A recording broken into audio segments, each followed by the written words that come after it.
Hi everyone, welcome to this presentation and thanks for being here or watching from wherever you are. I am Adinda Shafakirana from Pelita Harapan University and I did this research together with my lecturer, Ms. Stephanie Belasaputri. Our study is called Media Framing Analysis of Pertamina's Official Press Conference on the Adulterated Fuel Issue during Pre-Crisis, Crisis, and Post-Crisis phase. So let's dive right into the story. In the early 2025, Indonesia faced a sudden controversy. People began reporting problems with their vehicle. The fuel they bought didn't seem right. It turned out that there was serious allegation that Pertalite, a cheaper fuel, was being blended and distributed as Pertama, which is supposed to be a higher quality product. As you guys might expect, the public response was huge. Indonesia lost 13.4 trillion in GDP per year. 98% of online sentiment toward Pertamina was negative. Because of that, we were curious.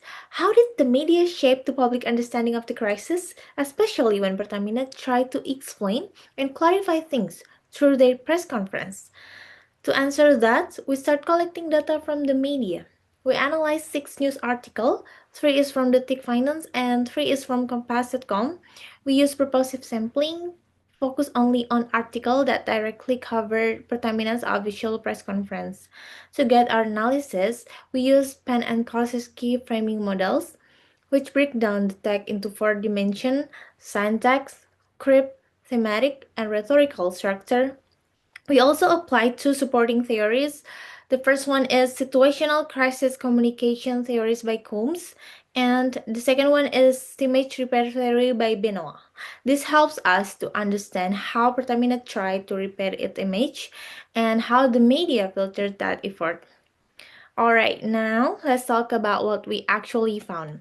We analyzed how the detikFinance and Compass.com framed Pertamina's press conference during the 3 different phases of the crisis.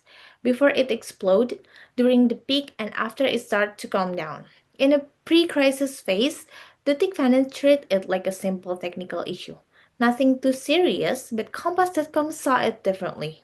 They've connected it to all their corruption cases and warned that this could be a bigger problem. So even before the crisis really blew up, the media already shaped 2 very different stories. Then, during the crisis phase, the tech finance continued to be supportive. They focused on facts, technical explanation, and how Pertamina cooperated with regulators. But Compass.com pushed a stronger, more emotional angle.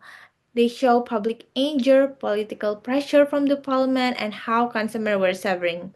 And finally, in a post-crisis phase, the tech finance promote recovery.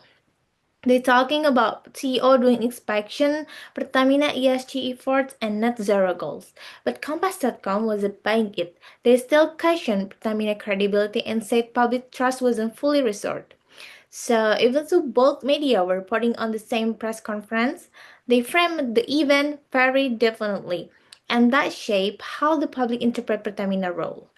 That's why we believe that press conference alone are not enough. If a company wants to win back public trust, they cannot just give a technical explanation.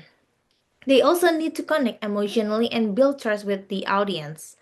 So that's the big takeaway from our research. And with that, we would like to say thank you for your time and attention. If you are watching this online and have any thoughts, question, or even just a different perspective, feel free to drop a comment or reach out to us. We will really love to hear what you think.